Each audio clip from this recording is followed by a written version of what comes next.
लद्दाख में line of actual control पर भारत के खिलाफ साजिश रचकर धोखेबाज चीन पूरी दुनिया में बेनकाब हो चुका है।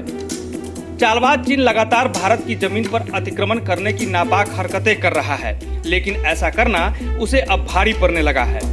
जानकारों की माने तो बीते दिनों चीनी सेना के साथ हुए संघर्ष के दौरान भारतीय सैनिकों ने जिस तरह पैंगोंग झील के दक्षिणी किनारे की कुछ अहम चोटियों पर मोर्चाबंदी कर ली है, उससे चीन के साथ बातचीत में बड़ी बढ़त मिलने वाली है। जानकार कहते हैं कि 29-30 अगस्त की रात में भारतीय सैनिकों ने जो करतब कर दिखाया, उससे रूस में भारत चीन के विदेश मंत्रियों के बीच होने वाली मीटिंग से पहले का माहौल भारत के पक्ष में जरूर हो गया है।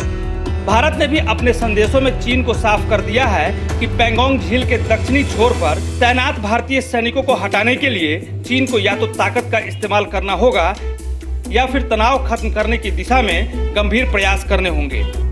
जो हालात हैं उससे इतना तो साफ है कि लगातार बढ़ते सीमा संकट पर दोनों देशों के राजनीतिक नेतृत्व को विचार करने की जरूरत है। जानकारों का कहना है कि अब तक अपनी बढ़त से चीन की बाँछें खिली हुई थी, लेकिन अब भारत ने एलएसी पर उसके मुकाबले अपनी स्थिति बेहतर कर ली है, तो इससे चीन बौखला उठा है। भारतीय फौज ने जिस तरह एलएसी की करीब की चोटियों पर अपनी स्थिति मजबूत कर ली है, उससे चीनी सेना के हर मूवमेंट पर नजर रखने में आसानी होगी। चीन को अब शायद ये एहसास हो गया है कि अब तो बातचीत के दौरान उसे झुकना ही पड़ेगा, क्योंकि मौजूदा हालात में बॉर्डर पर तनाव वाली जगह भारत की स्थिति मजबूत है। यानी अगर हालात बिगड़ते हैं तो हिंदुस्तान को एडवांटेज होगा।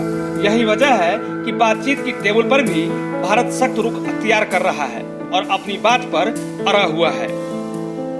न्यू इंडिया पोस्ट की रिपोर्ट।